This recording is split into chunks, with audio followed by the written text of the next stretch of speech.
Amigos e amigas, canal do Xavier, eu sou o Xavier. Por favor, gente, deem seu like, façam sua inscrição, compartilhe esse vídeo, façam comentários e acione o sininho para receber todas as notificações. Isso é muito importante para a gente. Desde já eu agradeço. Ó, like, dê um likezinho aí e se inscreva no canal. Valeu, gente? Bem, eu tinha feito um vídeo aí há uns dois vídeos passados, um vídeo passado, não lembro exatamente, não foi o anterior a esse. Foi uns 2 ou 3 vídeos atrás, em que eu falo que os 3 problemas que o Lula terá que enfrentar daqui até a posse, mesmo depois dela, seriam os militares, a mídia e o mercado. Pois bem, hoje nós já temos aqui, o Jornal o Globo, o Meirelles, né, o ex-presidente do Banco Central no governo Lula, Henrique Meirelles, dizendo que o governo eleito tem 65% de chance de parecer com o de Dilma. Ele falou isso num evento fechado para o pessoal do BTG, evento fechado pelo Banco BTG. E, obviamente que havia só pessoas do mercado. Então, o Meirelles, que é um 7-1, que conseguiu ir muito longe, né? Ele vendeu essa informação, traiu na boca de grandes jornalistas.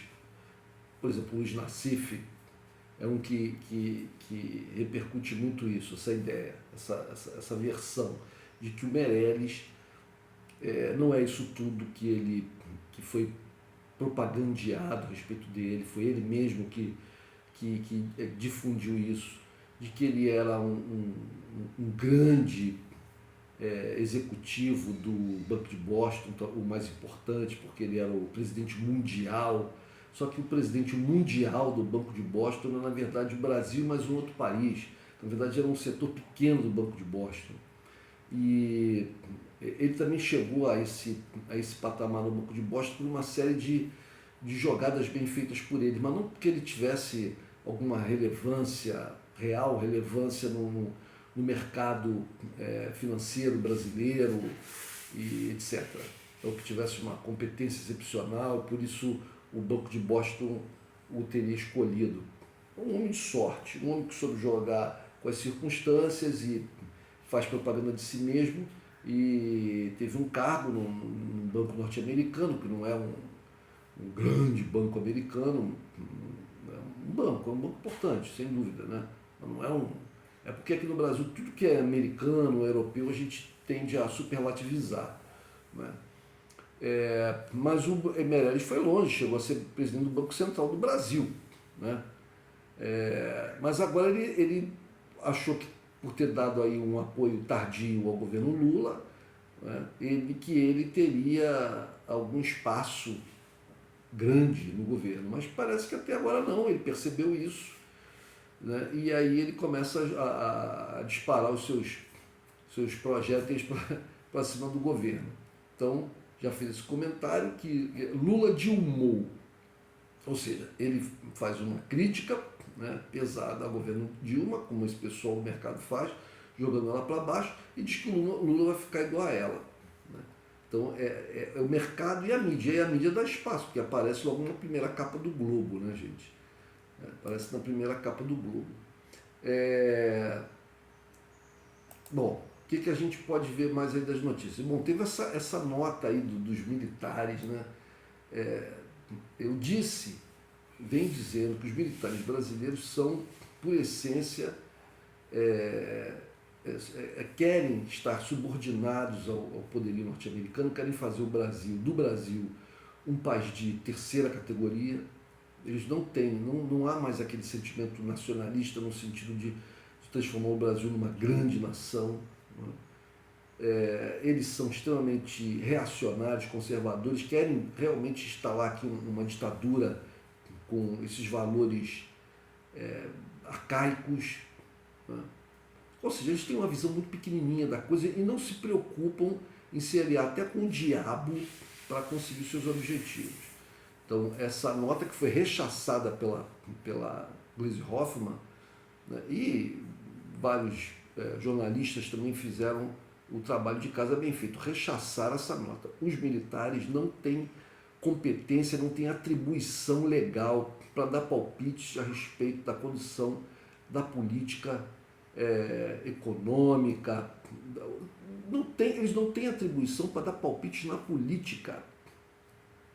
Não tem atribuição para dar palpites com questões relacionadas à política. Os militares são para trabalhar dentro dos quartéis e, no caso de uma guerra no Brasil, eles são colocados para guerrear. Esse é o papel dos militares. Eles não são tutores da nação, né? Eles não são poder moderador, eles não são nada além disso. Né? Nada além disso. Os militares, pode ser o general de mais alto gabarito, não passa de um funcionário de terceiro escalão, porque você teria, numa democracia, como tivemos no governo Fernando Henrique, no governo Lula, Dilma, você tem um ministro da Defesa, né? e talvez até o segundo homem na hierarquia do Ministério da Defesa seja um civil também. Então os generais seriam, a partir do terceiro escalão é que estariam os generais. Então seriam, por mais alta que seja, mais elevadas sejam as condecorações, os cursos, né, os treinamentos, etc., as ações desse general, ele não passaria de um funcionário de terceiro escalão dentro do Ministério da Defesa. Então, isso dentro do Ministério da Defesa. Então, você teria presidente da República, vice-presidente da República, ministro da Defesa, né, o vice-ministro da Defesa e depois o general. Então, na hierarquia do governo, ele estaria em quinto lugar. O general estaria em quinto lugar, seria um funcionário de quinto escalão. Então, não tem que dar palpite, não tem que dar opinião sobre nada. Não tem que dar.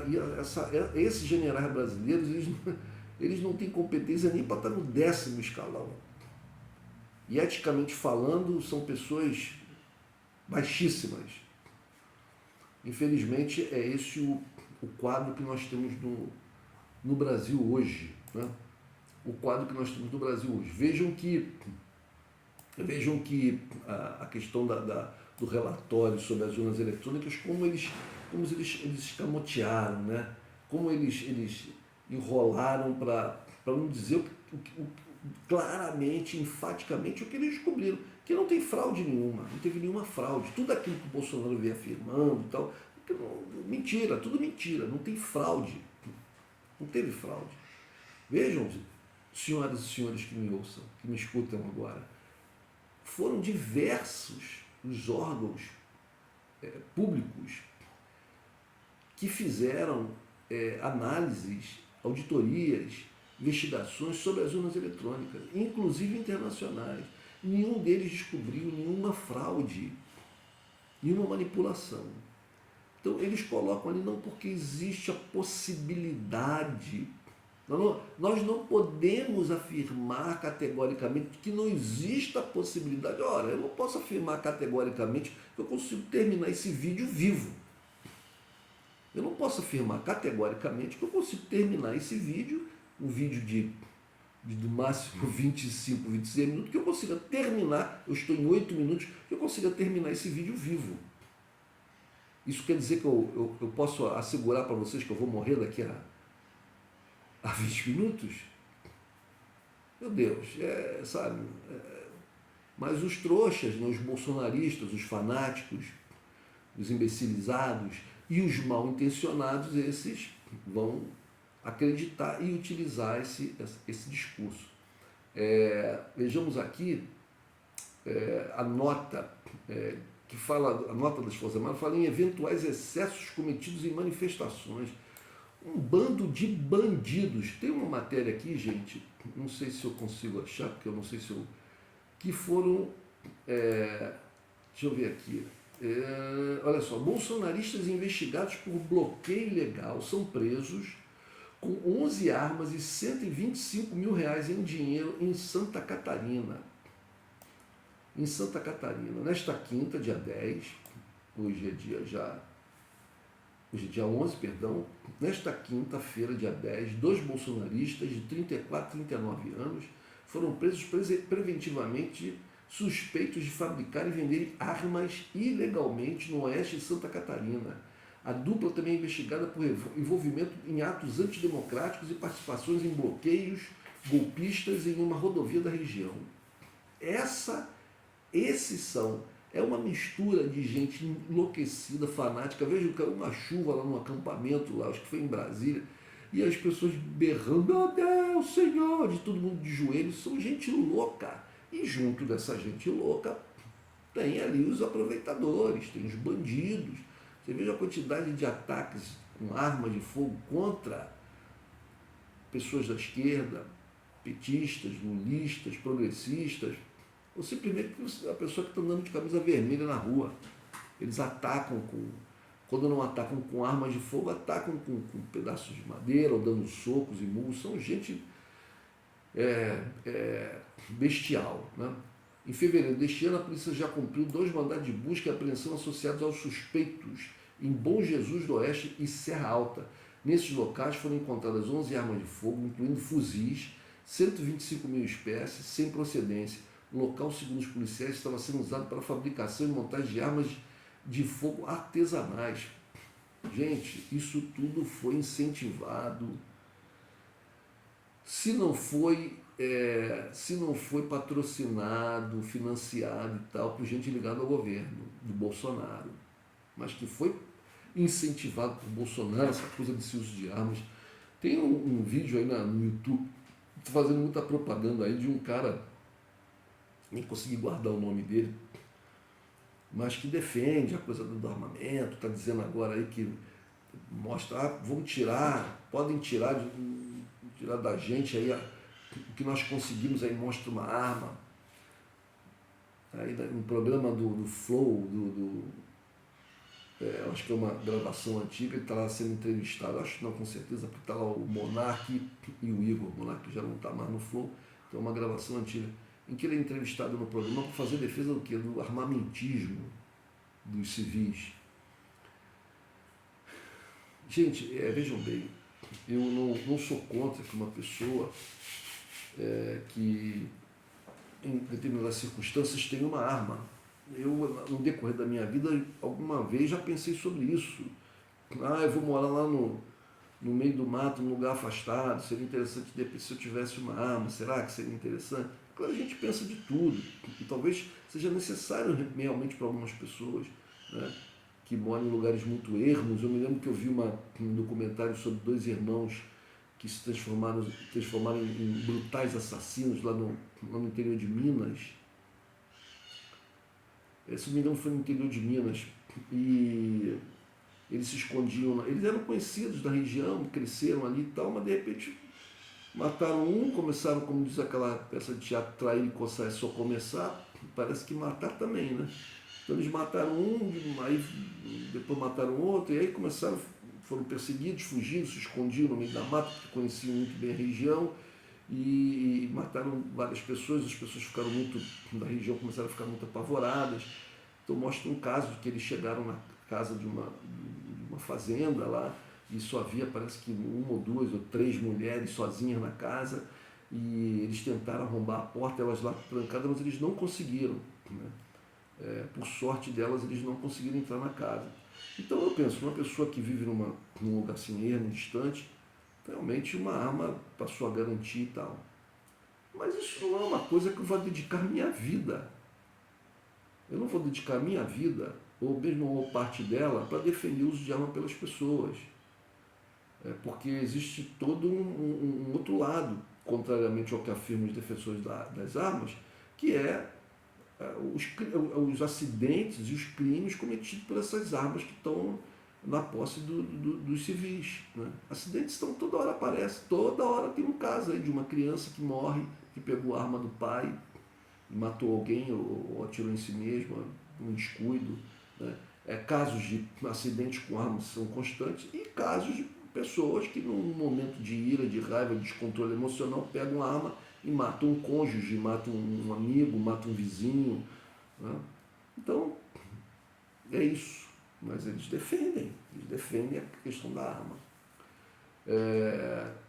Aqui diz que nessa matéria desses cidadãos aí que foram encontrados aí com armamento, que participavam dos bloqueios, diz que de acordo com a investigação, o CAC, que é o termo que se usa para o colecionador, amador, etc., de armas de fogo, era professor da associação de uma. Chamado caçador, atirador e colecionador. Ele era professor de uma associação de tiro, né, de uso de armas, e lá na região dele. E usava o seu conhecimento para a fabricação e montagem ilegal de instrumentos artesanais. Ou seja, essas manifestações que estão ocorrendo, elas são absolutamente ilegais. Ilegais porque são antidemocráticos, são contra a democracia. Agora, um outro que vai virar um porta-voz desses imbecis, né, está tentando ser o porta-voz, passar a ser o grande porta-voz desses imbecis, dessas pessoas mal intencionadas, é o Mourão, né? O Jegue, o general Jegue, como disse o Ciro Gomes, né? E que agora foi eleito senador. Vejam, as pessoas elegeram esse cara, e ele tem feito discursos aí a favor da liberdade. Meu Deus do céu, é difícil. O governo Lula vai ter que trabalhar muito, gente, muito. Nós vamos ter que dar muito apoio ao governo Lula. Um outro probleminha que está acontecendo e que eu vi a matéria aqui, mas eu não sei mais onde é que está essa matéria, talvez eu nem a ache mais. Bom, que é a respeito do que a mídia veiculou, né? A mídia veiculou isso. Que achei aqui que o PSOL pode enfrentar debandada se embarcar em governo Lula. O partido deve se reunir em dezembro para tratar a questão. Alas contrárias querem independência e distância de alianças à direita. Bom, se acreditando nessa matéria, o que a matéria diz? Em meio aos anúncios de participação de quadros do PSOL na equipe de transição do presidente eleito Luiz Inácio Lula da Silva e a expectativa de ter Sônia Guajajara como ministra dos povos originários, Sônia Guajajara, que é do PSOL, alas do partido querem impedi-lo, o partido, de integrar oficialmente o novo governo. Várias tendências internas, como o movimento esquerda socialista,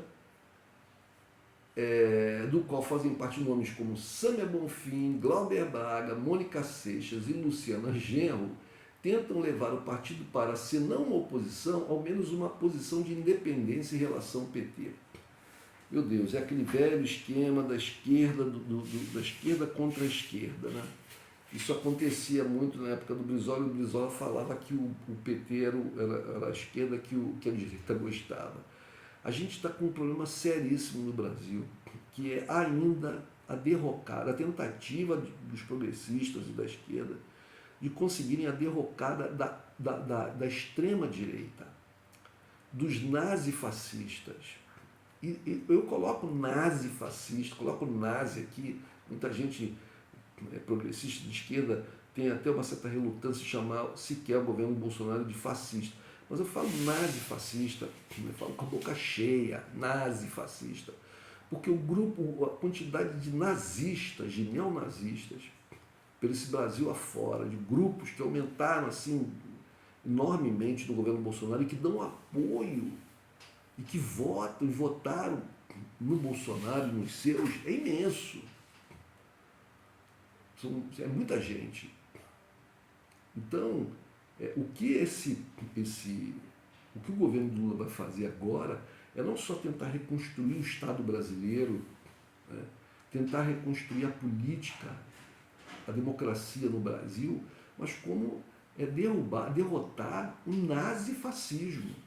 E aí setores da esquerda já ficam, não, a gente não pode se aliar ao Centrão. Ora, meu Deus do céu. Se no Centrão existem corruptos, e com certeza existem, né, a gente pode, é melhor tratar com um corrupto do que com um corrupto nazista. Eu penso isso. É melhor a gente tratar com um corrupto, né, do que a gente tratar com um corrupto nazista. O corrupto, se o Estado tem os organismos necessários para regular, para investigar, né, para coibir crimes, etc., a justiça, a polícia se encarregam disso. Se encarregam disso. É claro que a gente pode fazer, por exemplo, como fez a Dilma, por exemplo, e pagou um preço alto, né, porque ela se negou a fazer qualquer tipo de concessão a esses corruptos e acabou sendo empichada. Né? Eu não sei se é isso que a Sâmia Bonfim, o Glauber Braga, a Mônica Sessions e a Luciana Genro querem. A Luciana Genro foi tão agressiva com o governo, com Lula, com a Dilma, com o governo Dilma, que eu fico pensando se essa... Bom, agora ela finalmente foi lá dar apoio, mas eu não sei se ela tem muito entendimento do que é a coisa da governança. Seria interessante que o PSOL ocupasse espaços no governo, porque também tem essa, gente. Se as esquerdas deixam de ocupar espaço no governo, esse espaço será ocupado por menos a esquerda. Por gente de centro, talvez até por direita, porque o governo precisa ocupar os postos, os cargos, etc. Se as pessoas de esquerda, não, eu não vou entrar nesse governo porque tem gente de direita lá no outro gabinete, então ele sai. E quem é que vai ocupar aquele gabinete? Se não tiver ninguém de esquerda, vai vir uma pessoa de direita, porque o governo tem que funcionar, tem que continuar. Se o governo do Lula não consegue gente do PSOL, não consegue gente do próprio PT para ocupar os cargos, esse cargo vai parar na mão do PSB, vai parar na mão, quem sabe até do PSDB, do PSD. Os cargos têm que ser ocupados. O governo precisa ter maioria. O governo precisa ter governabilidade. Eu estou me baseando que a matéria seja verídica. Pode ser que seja uma invenção aí do... Né? Esse aqui, eu estou lendo essa matéria no Mais Goiás, do Terra. Terra Mais Goiás. Né?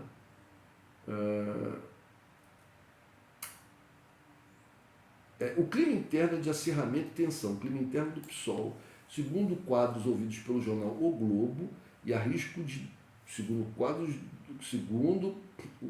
os quadros ouvidos pelo jornal O Globo, existe um clima interno de acirramento e tensão, e há risco de demandada a depender da decisão tomada pela direção nacional, que vai se reunir em dezembro para tratar o caso.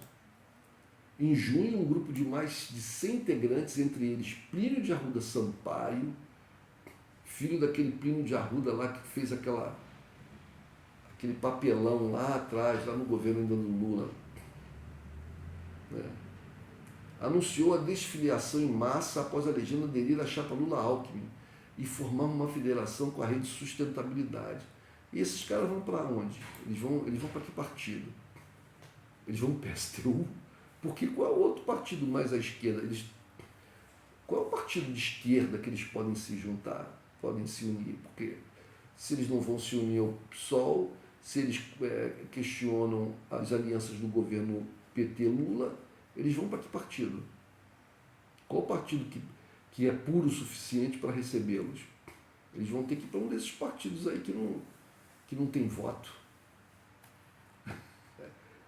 Essa é a esquerda brasileira, a esquerda de verdade? Não, eu não concordo. Aqui no Rio de Janeiro nós vamos ter eleição agora, daqui a 2 anos, para prefeito. Bom, um cara que sai como candidato favorito é o Eduardo Paz, prefeito da cidade. Até porque ele deu apoio a Lula aqui, etc. Ele tem um bom fluxo no centro, na direita, e para a esquerda agora com a eleição de Lula. Mas o PSOL daqui parece que quer lançar o seu próprio candidato, não quer fazer nenhum tipo de acordo.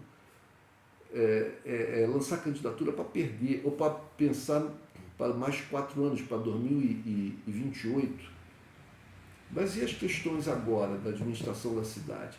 Se uma Secretaria de Educação, de Saúde, ou sei lá, de Meio Ambiente, ou de outras, não é ocupado por alguém da esquerda, numa possível coligação, num acordo, vai ser ocupado por alguém da direita.